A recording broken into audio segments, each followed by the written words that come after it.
चलिए आज के इस खास विश्लेषण में सीधे गहराई में उतरते हैं। बुधवार को होने वाले मुंबई इंडियंस और सनराइजर्स हैदराबाद के बहुप्रतीक्षित मुकाबले को लेकर हर तरफ जबरदस्त चर्चा है। सच कहें तो ये सिर्फ एक और क्रिकेट मैच नहीं है, ये असल में दो अलग अलग परिस्थितियों से गुजर रहे क्रिकेट के दो सबसे बड़े सितारों की एक बेहद दिलचस्प कहानी है। इस विश्लेषण के जरिए हम उन अहम पहलुओं को बारीकी से समझेंगे जो इस पूरे मैच की दिशा तय कर सकते हैं। तो चलिए बिना किसी देरी के सीधे उन तथ्यों पर आते हैं जो इस मैच से ठीक पहले सबसे ज्यादा सुर्खियां बटोर रहे हैं। अब सबसे बड़ा सवाल जो इस वक्त हवा में तैर रहा है वो ये है कि क्या रोहित शर्मा सनराइजर्स हैदराबाद के खिलाफ मैदान पर उतरेंगे। ये वो सवालिया निशान है जो इस समय मुंबई इंडियंस के खेमे पर एक गहरे बादल की तरह मंडरा रहा है। पूर्व कप्तान और टीम की बल्लेबाजी की जान माने जाने वाले रोहित खेलेंगे या नहीं, इस पर अभी भी एक बड़ा सस्पेंस बना हुआ है। सोचिए, जब टीम इतनी बड़ी चुनौती का सामना करने जा रही हो तो इस तरह का संशय पूरी की पूरी रणनीति को हिलाकर रख सकता है। लेकिन दिलचस्प बात यह है कि इस अनिश्चितता के बीच मुंबई का एक और सुपरस्टार बिल्कुल अलग ही तरह की तैयारी में जुटा है। आगे बढ़ते हैं हमारे अगले हिस्से पर। सूर्य कुमार की तलाश, लय वापस पाने की कोशिश। सूर्य कुमार यादव का ट्रैक रिकॉर्ड देखें तो एक बहुत ही खास पैटर्न नजर आता है। अतीत में जब भी वे खराब फॉर्म से गुजरे हैं, उन्होंने लगभग 3 सप्ताह का ब्रेक लिया और सोशल मीडिया से पूरी तरह दूरी बना ली थी। उसके बाद क्या हुआ? उन्होंने धमाकेदार वापसी की।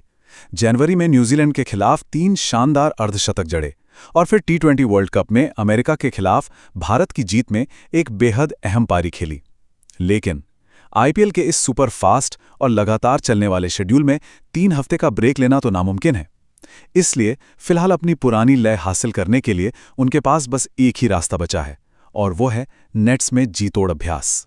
और उनका ये समर्पण कितना गहरा है, ये 1.5 घंटे के इस आंकड़े से साफ समझ आता है।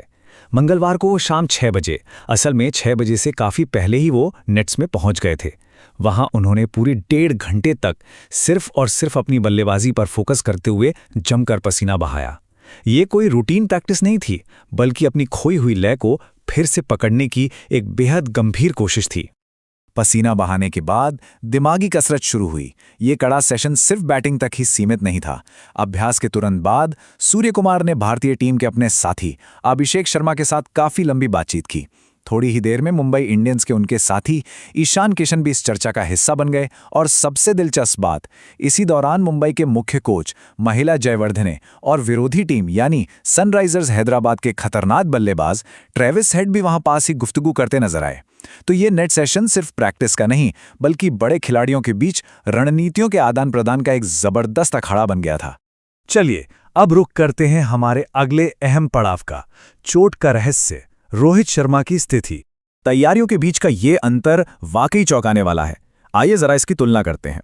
एक तरफ सूर्य कुमार हैं जो 1.5 घंटे तक नेट्स में डटकर बल्लेबाजी का अभ्यास कर रहे हैं, और दूसरी तरफ रोहित शर्मा हैं जो 12 अप्रैल से ही हैमस्ट्रिंग की चोट के कारण एक्शन से बाहर हैं। जामनगर दौरे से लौटने के बाद रोहित प्रैक्टिस के दौरान मैदान पर मौजूद तो जरूर थे, लेकिन उनकी असल मैच फिटनेस अभी भी एक बहुत बड़ा सवाल बनी हुई है। मुंबई के इन 2 दिग्गजों की तैयारियों में सचमुच जमीन आसमान का फर्क साफ नजर आ रहा है। तो पते की बात यह है कि इस सबके बावजूद टीम मैनेजमेंट ने अभी तक कोई अंतिम फैसला नहीं लिया है।